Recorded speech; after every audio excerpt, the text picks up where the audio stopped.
ጤና ይስጥልን የተከበራችሁ የሬዲዮ ቤተሰቦችና አድማጮች ዕለቱን ዜናዎችን እናሰማችኋለን። ዜናው የምናሰማችሁን የሀብታሙ አሰፋና ታምሩ ገለን ባለንበት ሰዓት አቆጣጠር የዛሬ ሚያዝያ 17 ቀን 2017 ዓ.ም ዜናዎችን ከማሰማታችን በፊት አርዕስተ ዜናውን እናስቀድማለን።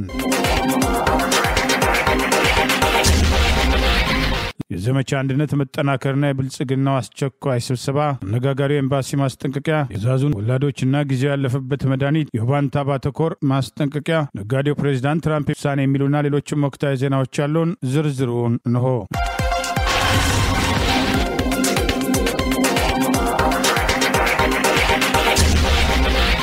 ዘመቻ አንድነት ተጠናክሮ መቀጠሉን ዛሬም ወታደራዊ ድል መቀዳጀቱን የአማራ ፋኖ በጎጃም አስታወቀ። የብልጽግና አመራሮች ለአስቸኳይ ስብሰባ ተሰብስበዋል። ስብሰባው የደርግ ውድቀትን የሚያስታውስ እርምጃ መሆኑም ተጠቀሰ። 63 ሚሊሻዎች በሁለት ግንባር ብቻ ፋኖን ተቀላቀሉ። የአማራ ፋኖ በጎጃም 8ኛው በላይ ዘለቀ ክፍለ ጦር ዛምበረሃ ብርጌድ ዛሬ ሚያዝያ 17 ቀን 2017 ቀኑን ሙሉ ውጊያ ያደረገ ሲሆን የአብይ አገዛዝ ስልጣን አስጠባቂ ኃይል ዛምበረሃ ብርጌድን አፍናለሁ በማለት ከተለያዩ ቦታዎች ያለ ሌላ ኃይሉን አሟጦ በአራት አቅጣጫ ወደ ዛምበረሃ ብርጌድ የሄደ ቢሆንም ጀግኖቹ የዛምበረሃ ብርጌድ ፋኖች ቢኤም እና ዙ 23 ይዞ የመጣውን ራሱን መከላከያ ብሎ የሚጠራ አብይ አገዛዝ ስልጣን አስጠባቂ ጦር እንዳመጣጡ ተቀብለው የሞት ጽዋ እንደጋቱትና ከፍተኛ ወታደራዊ ድል መቀዳጀታቸውን አስታውቋል። ዛምበረሃ ብርጌድ ባደረገው በዚህ ውጊያ ከ35 በላይ ጠላት ኃይል ሲደመሰስ በርካታ ቁጥር ያላቸው ቁስለኛ መሆናቸውን ካገዛዙ ጎን ተለጥፎ ማህበረሰቡን ሲያሰቃይ የነበረ ባንዳ ጌቱ ሞሱ የተባለ ባንዳ ሚሊሻም እስከ ወዲያኛው መሸኘቱ ተገልጿል። በደጀን ወረዳ ቆቱሃ ተብሎ በሚጠራው ቦታ በአራት ወራል ወታደራዊ ተሽከርካሪ እንዲሁም ሁለት ኤፍኤስአር የጭነት ተሽከርካሪዎች ተጭኖ የመጣ የጠላት ኃይል በጀግኖቹ ተመቶ የተመለሰ ሲሆን በሌላ በኩል በሶስት አቅጣጫ የነበረው ጠላት አስከሬኑን ተሸክሞ የቀረ ኃይሉን ይዞ መፈርጠጡንም አስታውቋል። በዚህ የተበሳጨውና በአማራ ጥላቻ የታወረው ያገዛዙ ጦር ባለው ጤናው የተባለን የአእምሮ ህመምተኛ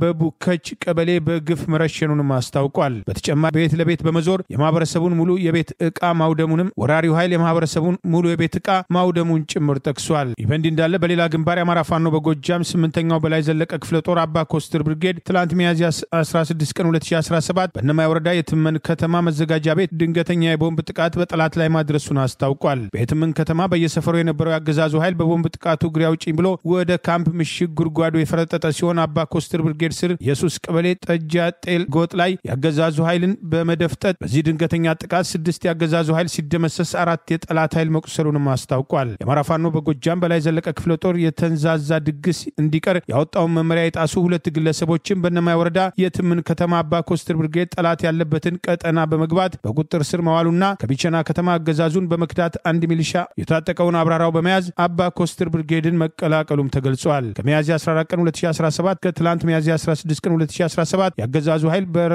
ኃይል በርካታ የጠላት ኃይልና ከባድ መሳሪያዎችን በመያዝ በሸበል በረንታ ወረዳ ገዳያሱ ቀበሌ ቁጥቋጥ ቀበሌ የገባ ቢሆንም አንድም የፋኖ ኃይል ላይ ጉዳት ማድረስ ያልቻለው ጠላት በግፍ ንጹሃንን መረሸኑን ዱቄት በርበሬ 5 ሞተር ሳይክል ጭምር ዘርፎ መፈርጠጡ ተገልጿል።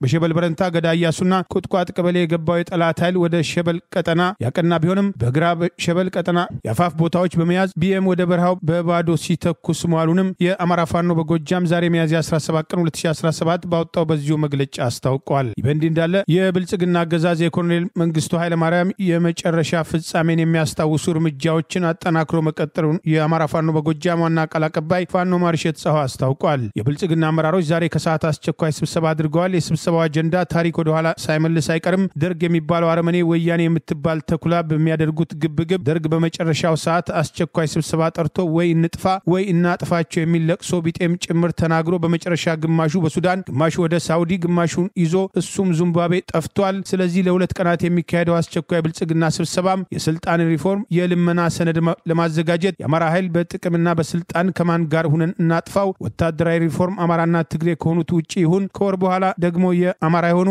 የጦር ጀነራሎች ምን እናድርጋቸው በሚሉት ሐሳቦች ላይ ይወያዩ ይሆናል በማለት አስቸኳይ ስብሰባውን አስታኮ አስተያየቱን አስፍሯል። ይበንዲ እንዳለ አማራ ፋኖ በጎጃም ያደረጃጀት ጉዳይ ኃላፊ ፋኖ እሸቱ ጌትነት በላይ ዛሬ ማምሻው እንዳስታወቀው በዛሬው ዕለት ብቻ 63 ሚሊሻዎች በሁለት ግንባር እጃቸውን ለፋኖ መስጠታቸው መያዛቸውን ገልጿል። 38 ሚሊሻዎች ከአምበር 25 ከሉማሜ በአጠቃላይ 63 ሚሊሻዎች በሰላም እጃቸውን መስጠታቸውን አስታውቋል። በእንዲህ እንዳለ አብይ አገዛዝ አማራን እርስ በርስ አዋጋለሁ በሚል ያሰለጠናቸው ሚሊሻና አድማ ብተናዎችን ግልገል ፋኖ በሚል ሽንፈት በደረሰበት ቁጥር የሚረሽናቸው ሲሆን በቅርቡ ከነዚህ በተጨማሪ የከተማ ፖሊሶችንም ለውጊያ ስልጠና እንዲገቡ በማድረግ ብር ሸለቆ በግዳጅ ያስገባቸው ፖሊሶች ሰሞኑን ለማስመረቅ እንቅስቃሴ መጀመሩም ታውቋል። በኢትዮጵያ የሚገኙ ዜጎቹ በዕለታዊ እንቅስቃሴያቸው የደህንነት ጥንቃቄም እንዲያደርጉ በአዲስ አበባ የሚገኘው የአሜሪካ ኤምባሲ ምክር አዘል መግለጫ አወጣ።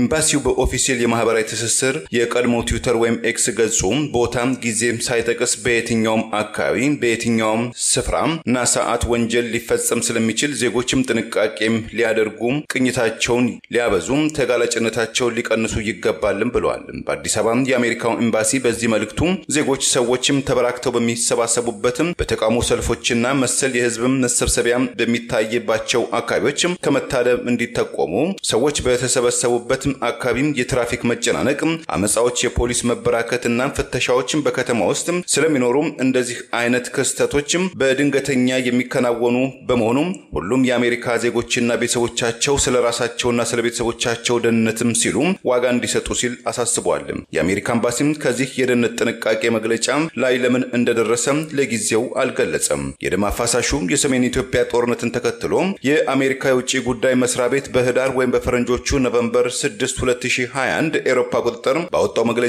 በኢትዮጵያ የሚገኙ ሁሉም ዜጎቹ በተገኘው የአውሮፕላን በረራ ኢትዮጵያ ለቀው እንዲወጡ ማሳሰቡን ተከትሎ በአዲስ አበባና በዋሽንግተን መንግስታት መካከል የተካረረ የቃላት ጦርነት ውስጥ ተገብቶ እንደነበረ አይዘነጋም።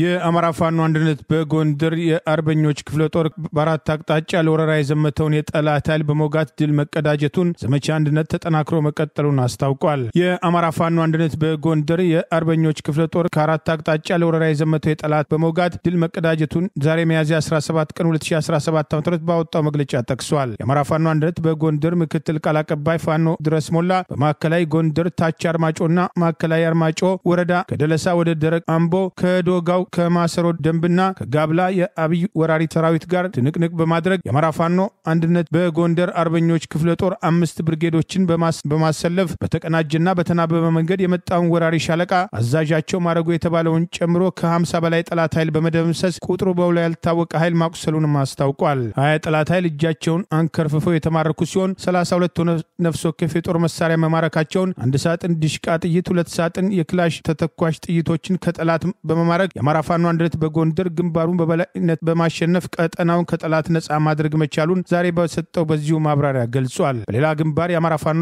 አንድነት በጎንደር ጎንደሬ በጋሻው ክፍለ ጦር የታየው ብርጌድ በወገራ ወረዳ ጀፈ ገብያ አካባቢ ከጎንደር ከተማ ደባርቅ ሲንቀሳቀስ በነበረው የአብይ አገዛዝ ስልጣን አስጠባቂ ጦር ወራሪ ኃይል ላይ በደፈጣ በወሰደው ማጥቃት እርምጃ 3ቱን በመደምሰስ 5ቱን ማቁሰሉን ጠቅሶ በሌላ ግንባር የአማራ ፋኖ አንድነት በጎንደር ሜጀር ጀነራል ውባንታ ባተ አንደኛ ኮር የወሰዳቸውን እርምጃ ማስታኮ ዛሬ ሚያዝያ 17 ቀን 2017 በሰጠው ማብራሪያ ላይ ገልጿል። አሁንም በተጨማሪ የአማራ ፋኖ አንድነት በጎንደር ሜጀር ጀነራል ውባንታ ባተ አንደኛ ኮር ጉና ክፍለ ጦር አንዳቤት ብርጌድ አንዳቤት ወረዳ ወለሽ ከተማ ላይ ዘልቆ በመግባት ባደረጉት ከፍተኛ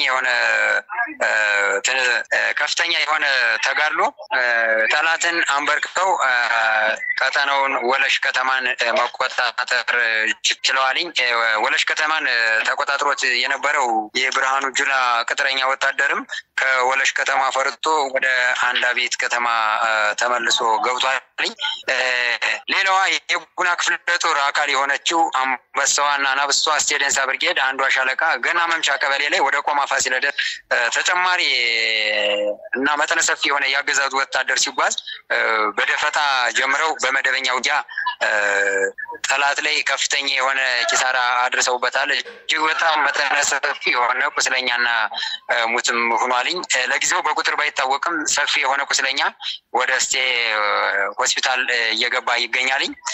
የአማራ ፋኖ አንድነት ጎንደር የበጋሻው ክፍለ ጦር ናሁሰናይ አንዳርጌ ብርጌድ ሌሊቱን ወደ ዳባት ከተማ ዘልቆ በመግባት ያገዛዙ አሽከር በሆነው አድማ በተናና የሚኒሻ አባላት ላይ በወሰደው የተጠና ጥቃት የሚኒሻ አመራሮች ሹመት ታደሰና ጉልቴን ጨምሮ 4 አድማ በተና እና 6 ሚኒሻዎች ላይ መለሱ እስከ ወዲያኛው ድረስ ሸኝተዋቸዋል። ከ8 በላይ አባላት ክፉኛ ቆስለው ዳባትና ጎንደር ሆስፒታል የገቡ ሲሆን ሕክምና ቢደረግላቸውም ከሞት እንዳልተረፉ ከቦታው ላይ የተገኙ ምንጮቻችን ገልጸውልናል።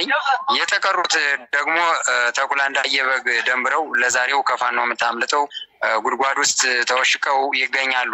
በሻለቃ ዋናው ሙሃይ የሚመራው ናሁሰናይ አንዳርጌ ብርጌድ የፋኖ አባላት የተሳካ ኦፕሬሽን በአገዛዙ ወንበር አስጠባቂዎች ላይ ሰርተው ወደ ቀጠናቸው ተመልሰዋል። አመሰግናለሁ። ህልውናችን በተባበረ ክንዳችን የአማራ ፋኖ አንድነት በጎንደር።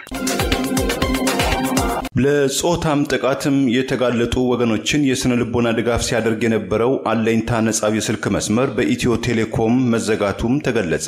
ሴታዊት በተሰኘችው የሲቪል ማህበረሰብ ድርጅት የተመሰረተው አለኝታም ነጻ የስልክ መስመር ለጾታይም ጥቃት ተጎጂዎች ይሰጥ የነበረው የስነ ልቦና ምክርና ድጋፍ አገልግሎቱን መቋረጡን የድርጅቱ ዋና ዳይሬክተር ዶክተር ሰገን ተፈራም ለቢቢሲም ተናግረዋል። ካለፈው የካቲት ወር ጀምሮ አገልግሎት እንዳይሰጥ የተደረገው በጾታዊ ጥቃትም ተጎጂዎችን ጥያቄና በኢትዮጵያ በቀላሉ ምክርና ድጋፍ የሚሰጥም ነጻ የስልክ መስመር አለመኖር አለኝታን ለመመስረት ግፊት ምክንያት እንደነበረ የሚያስረዱት ዋና ዳይሬክተሯ ከኢትዮ ቴሌኮም ጋር በስምምነት አገልግሎት በ2011 ድርጅቱን መጀመራቸውን ገልጸዋል። በ6388 ነጻ የስልክ መስመር የጾታ ጥቃትም ተጎጂዎችን ድጋፍ መስጫ የሆነው አለኝታ በኢትዮ ቴሌኮም ውሳኔ መሰረትም እንደተቋረጠ ዳይሬክተሯም የገለጹ ሲሆን ነጻ የስልክ መስመሩን ያለ ክፍያም ከሚያቀርበው ኢትዮ ቴሌኮም ጋር በየአመቱ ውል እንደሚያድሱ የጠቆሙት ኃላፊውም የኩባንያው ኃላፊዎች በደንብም አላስተዋወቃችሁም የሚል ተደጋጋሚ ቅሬታ እንደሚያነሱም ጠቁመዋል። በዚህም አልፎም መቆራረጦችም እንደሚከሰትበት የተናገሩት ዳይሬክተሯ በዚህ አመት ግን ኩባንያው ከተጎጂዎች ገንዘብ መቁረጡን ተከትሎ በማህበራዊ ትስስር ገጾችም የማስተካከያ ጥያቄ ማቅረባቸውን ለውሳኔው ምክንያትም ሆኖ መቅረቡንም አስረድተዋል። በማህበራዊ ሚዲያም ስማችን ስለጠፋብን ከዚህ ቀን በኋላ ተቋርጧል ብለው ወዲያውኑ ያቀረቡት ምላሽ ምንም አልጠየቁንም። ምላሽም ለመስጠትም ለማስረዳትም ለማስተካከል ምንም አይነትም ክፍተት አልነበረም። ቁጥሩም ተቋረጠም ሲሉ ዶክተር ሰገን ቅሬታቸውን ገልጸዋል። አልፎ አልፎ ከሚደረጉ የስልክ መልሶች ውጪ በአለኝታ ለረጅም ጊዜ የስነ ልቦና ድጋፍ ሲያገኙ የነበሩ ተጎጂዎች 1200 የሚሆኑ ሰዎች እንደሆኑ የተናገሩት ዶክተር ሰገን የአገልግሎት መቋረጡ ልብ ሰባሪም ብለውታል። ባለፉት አመታትም ከተማሪዎችም እስከ እናቶች ድረስ የአለኝታ አገልግሎት ተጠቃሚዎች መሆናቸውን ገልጸዋል።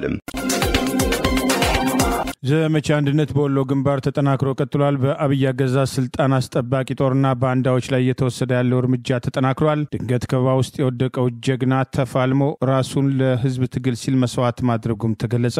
የአማራ ፋኖ በወሎ ቤተ አማራ በዘመቻ አንድነት 38ኛ ቀን ዛሬ ሚያዝያ 17 ቀን 2017 ባወጣው መግለጫ ተጠናክሮ በቀጠለው ዘመቻ አንድነት ታሪክ በእጃቸው ጀብድን በክንዳቸው መስራት የማይታክታቸው የአማራ ፋኖ በወሎ ቤተ አማራ ኢያሱ ኮር የጎፍ ክፍለ ጦር ኮማንዶ አርቡ ይመር የሚመራው ንጉስ ሙጃሂድ ብርጌድ አንድ ሻለቃ ለደሴና ኮምቦልቻ በ5 እና በ10 ኪሎ ሜትሮች ሰርጎ በመግባት ማይበር ጀብልና ጦሳ ቀጠናዎች ላይ በዘረኛው ጨፍጫፊ ስርዓት ላይ ሚያዝያ 14 እና ሚያዝያ 15 ቀን 2017 ባደረጉት ተጋድሎ በርካታ ባንዳ ሚሊሻ አድማ በታኝና ፖሊስ ሙትና ቁስለኛ በማድረግ ታላቅ ጀብዱ መፈጸማቸውን አስታውቋል። በሁሉም ግንባሮች ዘመቻው ተጠናክሮ መቀጠሉን ያስታወቀው የአማራ ፋኖ በወሎ ቤተ አማራ ዋና ቃል አቀባይ ፋኖ አበበ ፈንታው አልብኮ ወረዳ ሳልመኔ ከተማ መሽገው የነበረው የዘረኛው ስርዓት ሹማምንቶች ቤተሰቦቻቸውን ይዘው ወደ ደሴና ኮምቦልቻ መፈርጠጣቸውንም ጭምር አስታውቋል። ህዝባችን ሳይደናገር የተለመደውን ድጋፍና ትብብር እንዲያደርግና ደሴና ኮምቦልቻ የባንዳ መሸሸጊያ እንዲሆን እንደማይፈቀድ ቀጣይ ለምንሰራው የተለየ ኦፕሬሽን ህዝባችን ከጎናችን እንዲሰለፍ የጎፍ ክፍለ ጦር ቃል አቀባይ አርበኛ ሱልጣኔ ሱፍ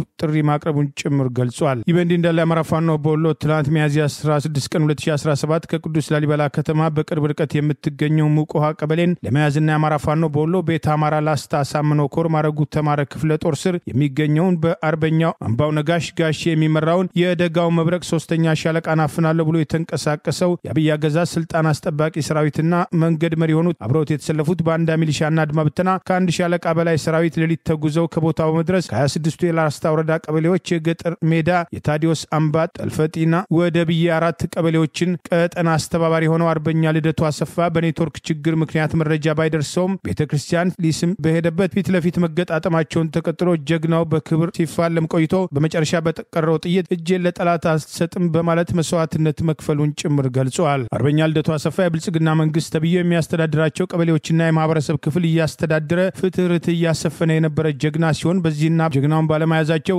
በዘወትር አሳፋሪ ተግባራቸው የአብይ አገዛዝ ስልጣን አስጠባቂ ወታደሮች አስከሬኑን በመጎተት ለማዋረድ መሞከራቸውና ትንሽነታቸውን ማሳየታቸውን ገልጿል። በአማራ ህዝብ ባህልና ሴት ጥሩን የሚያውቀው ማህበረሰብ በባህላችን አስከሬን አይጎተትም ሲሏቸው እናንተም ያው ፋኖ ናችሁ በማለት አቶ ምሳው ወዳይ የተባለን የአራት ልጆች አባት አርሶ አደር ወዲያውኑ ሲረሽኑት ከዚህ አልፎ ዘራፊው ሰራዊት የገጠር ሜዳ አንደኛና መካከለኛ ደረጃ ትምህርት ቤት ለተማሪዎች የመጣን ግብአት ዘይት፣ የቅንጬ ዱቄትና ሩዝ ሙሉ ለሙሉ ዘርፎ መሄዱንም አስታውቋል። ከዛ በዘለለ በልጅ ያሱፖር አሁንም ከወደ ውጊያው በተቃራኒ ጎን ለጎን ማለት ነው አምባሰልና ዙሪያው ላይ ከፍተኛ የሆነ የህዝብ ውይይት የህዝብ አደረጃጀትና የንዑስ ወረዳ የማደራጀትና አመራሮችን የማዋቀሩም ስራ ተጠናክሮ የቀጠለበት ሁኔታ አለ። ከወደ ውጊያው ጎን ለጎን ሌሎች ኮሮችም እንደዚሁ ከወደ ውጊያው ጎን ለጎን ነፃ በሚወጡ ቀጠናዎች የተጠናከረ የህዝብ አደረጃጀት ስራ እየተሰራ ምክንያቱም እንግዲህ ከተሞች የወረዳና የዞን ከተሞች ከ3 እስከ 5 ኪሎ ሜትር ርቀት አሁንም በፋኖ ከበባ ውስጥ ናቸው። እንደምታውቁት የሚፈልገውን ኦፕሬሽን በቀንም በጨለማም እየተገባ እየተሰራ የተወጣ ያለበት ሁኔታ አለ። አብዛኛውን የታዳጊ የገጠር ከተሞችና ወረዳዎችም ጭምር አጠናክረን ይዞታዎቻችንን የቀጠልንበት ህዝባዊ መሰረትም የበለጠ እንዲኖረን እያደረግን ያለንበት ሁኔታ አለ። ተጋድሎችም ጎን ለጎን የቀጠሉበት ሁኔታ ነው ያለው። ምዕራብ ወሎ ቀጠና ንጉስ ሚካኤል ኮር አሁንም ተጋድሎች የቀጠሉበት ቀጠናዎች አሉ። ሙሉ ዝርዝር እንደደረሰን የምናደርሳችሁ ይሆናል። ምስራቅ አማራ ኮር አንድ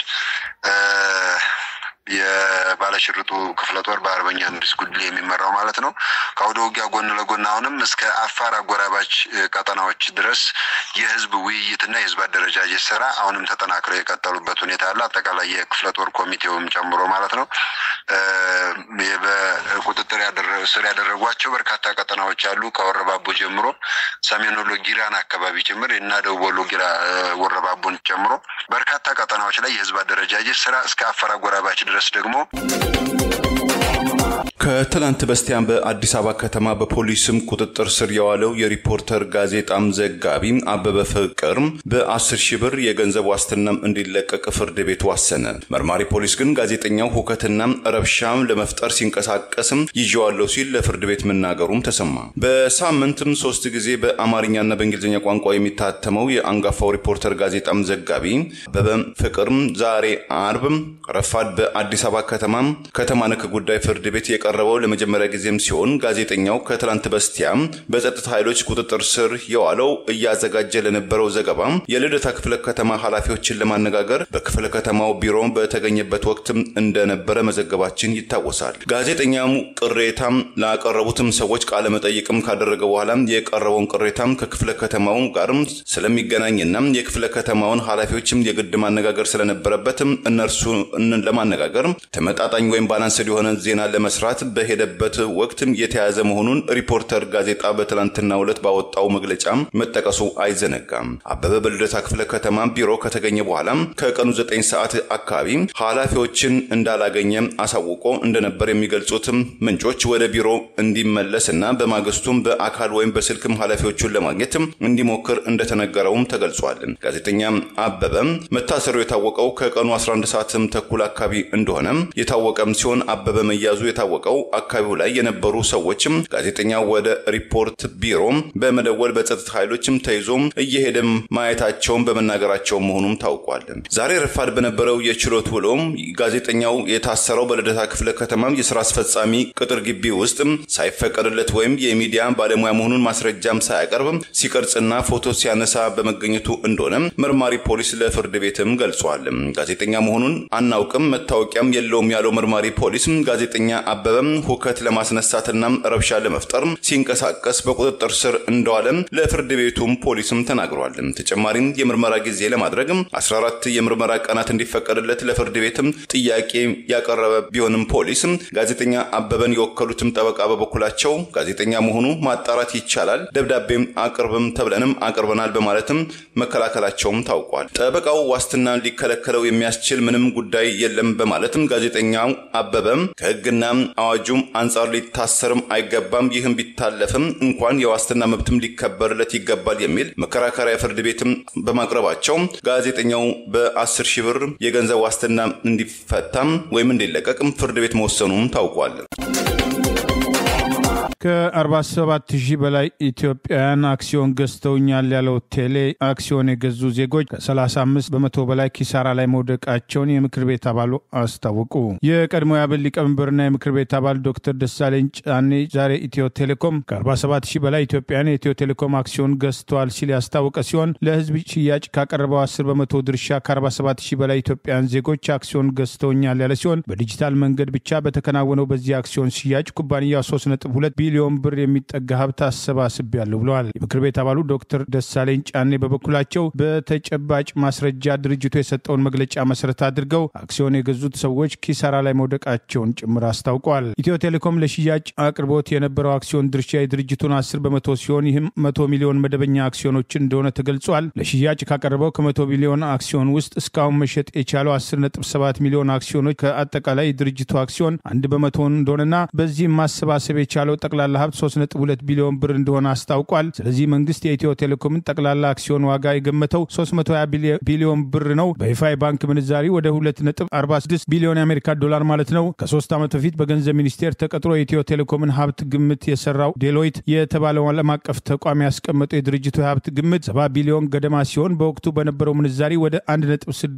ቢሊዮን የአሜሪካን ዶላር መሆኑንም አስታውቀዋል። ምክር ቤት አባሉ ተጨባጭ መረጃዎችን መሰረት አድርገው ባሰፈሩት በዚሁ አስተያየታቸው የድርጅቱን አጠቃላይ ሀብት ግምት በይፋ ሳያሳውቅ አክሲዮን የሸጠው ቴሌ በወቅቱ ተገምቶ ከነበረው 1.6 ቢሊዮን የአሜሪካን ዶላር በላይ የሀብት ግምቱ በተጋነነ ሁኔታ እንዲያድግ ተደርጎ 2.46 ቢሊዮን የአሜሪካን ዶላር ተደርጓል ሲሉ አስታውቀዋል። ስለዚህ ቴሌ በእያንዳንዱ የተሸጠ አክሲዮን ድርሻ ካለው ግምት በላይ 54 በመቶ አትርፎ ሸጧል።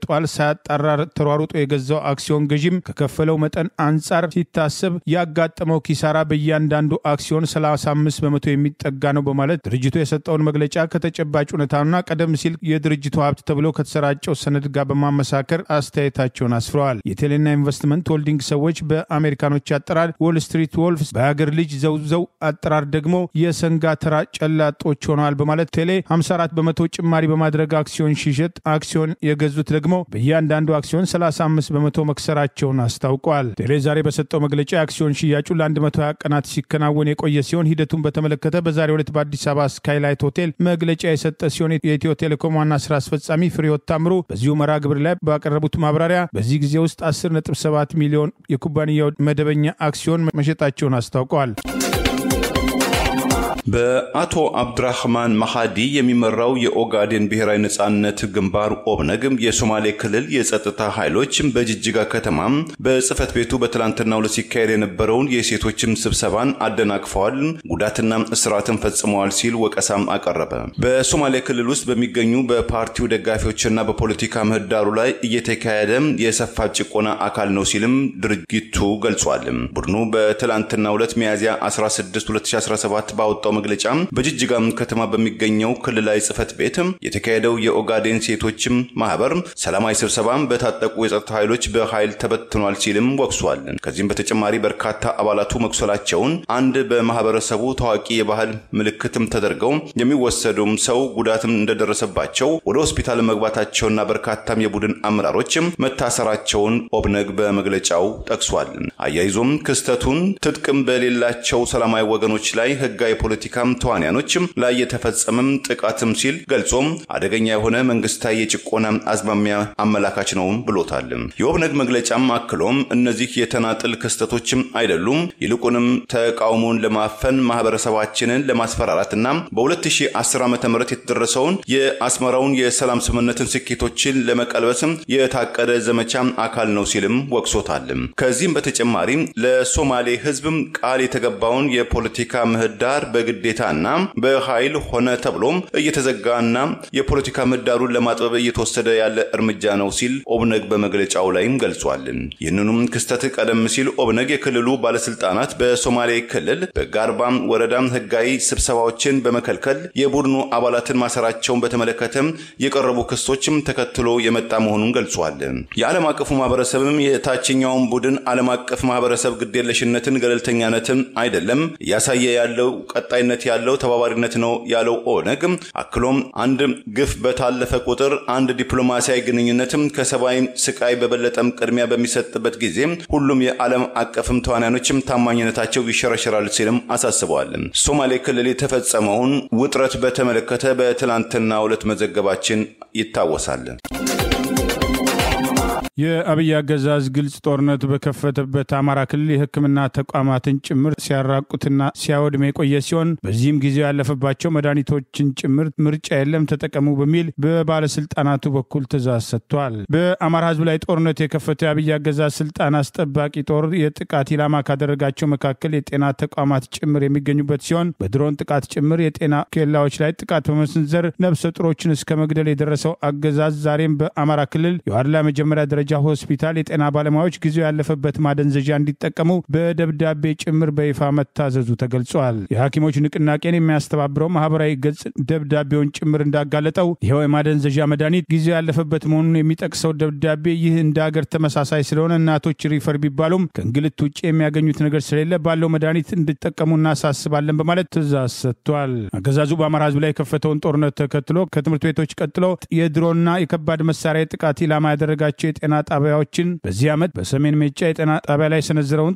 የድሮን ጥቃት ተከትሎ ለወሊድ የገቡ 5 እናቶችን ጨምሮ የሕክምና ባለሙያዎች መገደላቸው አይዘነጋም። ይበንዲ እንዳለ በአገሪቱ ያለው የኑሮ ውድነትን መቋቋም አልቻልንም፣ የሚከፈለን ደሞዝ ራሳችንን ማኖር አልቻለም በሚል የጤና ባለሙያዎች የሕክምና ስፔሻሊስት ዶክተሮችን ጨምሮ ግንቦት 3 ቀን 2017 ዓ.ም እናደርገዋለን ያሉትን የተቃውሞ እንቅስቃሴ ተከትሎ የአገዛዙ ባለስልጣናት ጫናና ማስፈራሪያ የቀጠለ ቢሆንም ማደናገሪያዎችን እንደማይቀበሉ የመኖርና ያለመኖር ጉዳይ መሆኑን በመግለጽ ዛሬም ትግላቸውን በማህበራዊ ሚዲያ አጠናክረው እየቀሰቀሱ ነው። በኢትዮጵያ ያሉ የጤና ባለሙያዎች በአፍሪካ በርካታ አገሮች ጋር የሚያገኙትን ዓመታዊ ደሞዝ በማነጻጸር የመጨረሻዎቹ ርካሽ ተከፋዮች መሆናቸውና ይህም በዛ ተብሎ ያሉበትን አስቸጋሪ ሁኔታ ተከትሎ ጭማሪ እንዳልተደረገላቸው ገልጸዋል። በአገዛዙ ባለስልጣናት በኩል በቅርቡ በአንድ በኩል የተቃውሞ እንቅስቃሴ ስራ ማቆም አያደርጉም በሚል ለማዘናጋት የሚሞከር ሲሆን በሌላ በኩል ለጥያቄያቸው ትኩረት ሰጥቶ እየታየ ነው በማለት ጤና ሚኒስቴር የሰጠው አስቀድሞ የንቅናቄው መሪዎች የሚጠብቁት ማዘናጊያ መሆኑን ተቀባይነት እንደሌለውና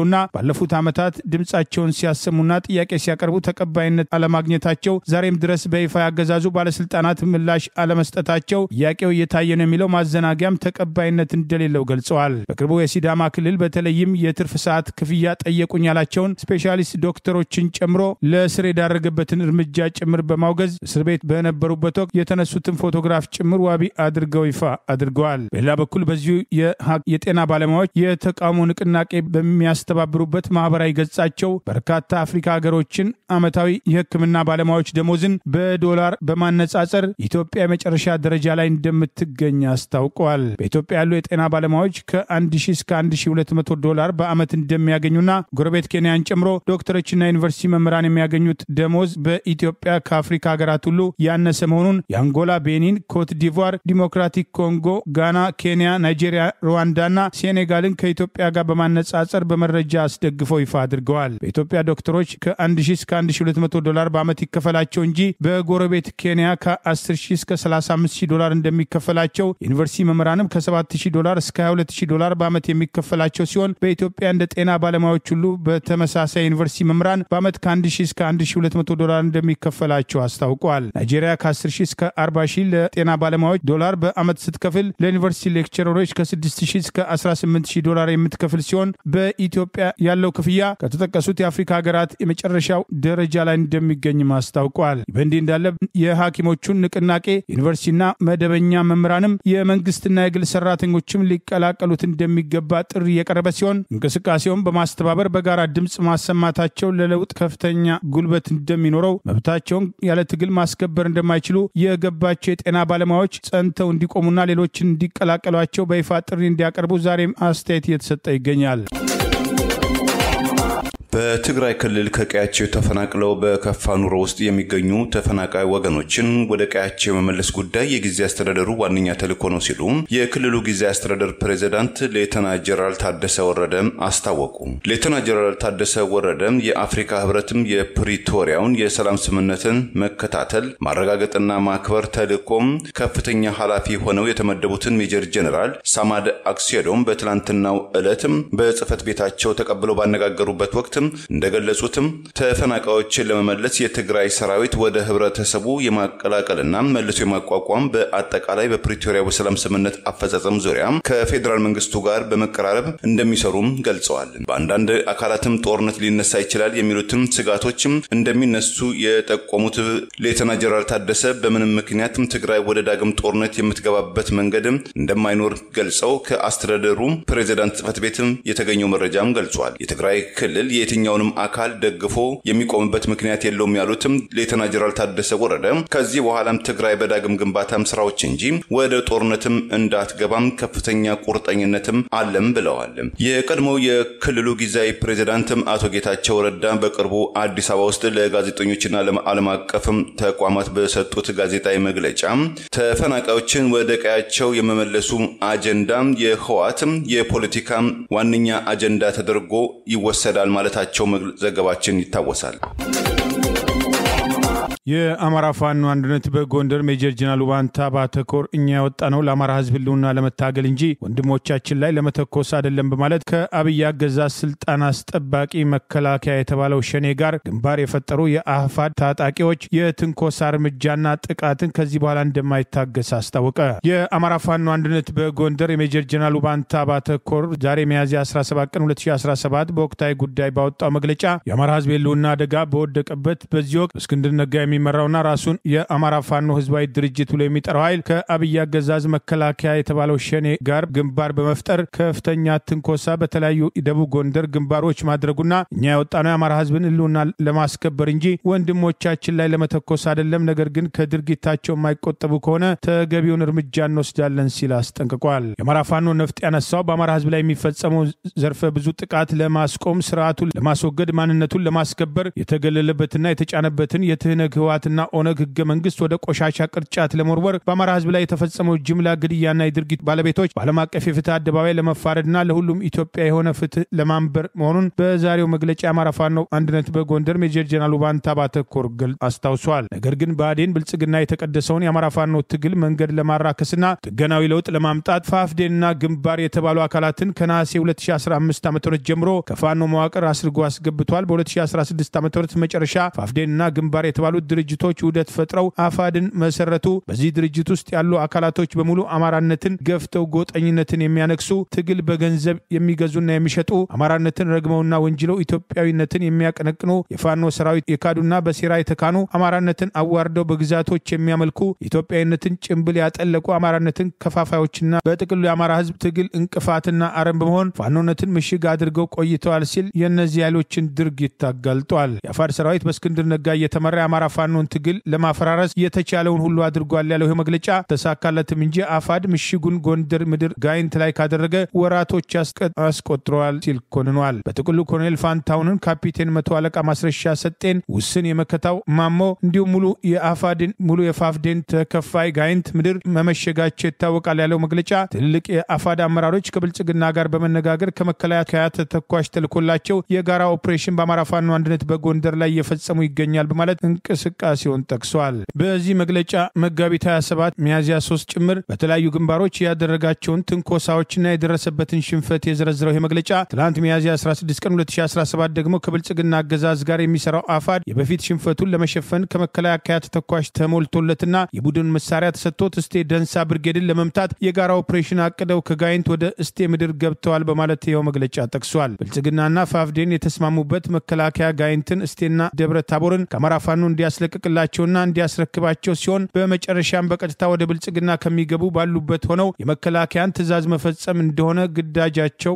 ይሄው መግለጫ ጠቅሷል። መከላከያ ለአፋድ ተተኳሽ ሲሰጥ ያዩ ፋኖች እንዴት ካገዛዙ ይቀበላሉ? እኛ እኮ የፖለቲካ አስተላለፍ ልዩነት መስሎን እንጂ በብልጽግና የምንመራ አልመሰለንም ነበር በሚል ወዲያው ከአፋድ የወጡ ብርጌዶች ተገኝተዋል ሲል የጠቀሰው መግለጫ የአፋድ ኃይል ሙሉ ለሙሉ የስቴት መዳረሻዎችን አልፎ ቆማ ፋሲለደስ እስከሚደርስ ድረስ ያገዛዙ ስልጣን አስጠባቂ ጦርን ምግባር የሆነውን ንጹሃን አርሶ አደሮችን ሲደበድብ ሲዘርፍና መሳሪያ ሲቀማ ነበር ሲል ወቅሷል። ሁሉም አቅጣጫ ከበባ የተደረገበት ስቴት ደንሳ ብርጌድ አንድ ሰው ሳይጎዳበት ከበባውን ሰብሮ መውጣቱን የጠቀሰው መግለጫ መራው አማራና አፋድን ሳያውቁ አብረው እየተጋዙ ያሉ ወገኖቻችን ፋፍዴኖችም ሆነ መላ አፋድ ትዕዛዝን ተቀብለው እየሰሩ ያሉት ከብልጽግና እንደሆነ ማወቅ አለባቸው ማለት ይሄው መግለጫ ጠቅሷል። ትናንት ወለላ ባህር ላይ ከአገዛዙ ስልጣን አስጠባቂ መከላከያ የተሰጣችሁ ተተኳሽ በቂ ማሳያ ነው ያለው ይሄው መግለጫ ስለሆነም የአማራ ፋኖ የወጣው ብልጽግና በአማራ ህዝብ ላይ የሚፈጽመውን ዘርፈ ብዙ ጥቃት ለመመከት ማንነትን ለማስከበር ነገር ግን አፋድ የተባለው ድርጅት የአማራን ህዝብ በጭካኔ እየገደለ ካለው የብልጽግና ጋር ወግነው አንድ ሆኖ የአማራ ፋኖን እያጠቁ ይገኛል ሲል መግለጫው አስታውቋል። ይህን ነውረኛ አካሄድ አማራ የሆነ ሁሉ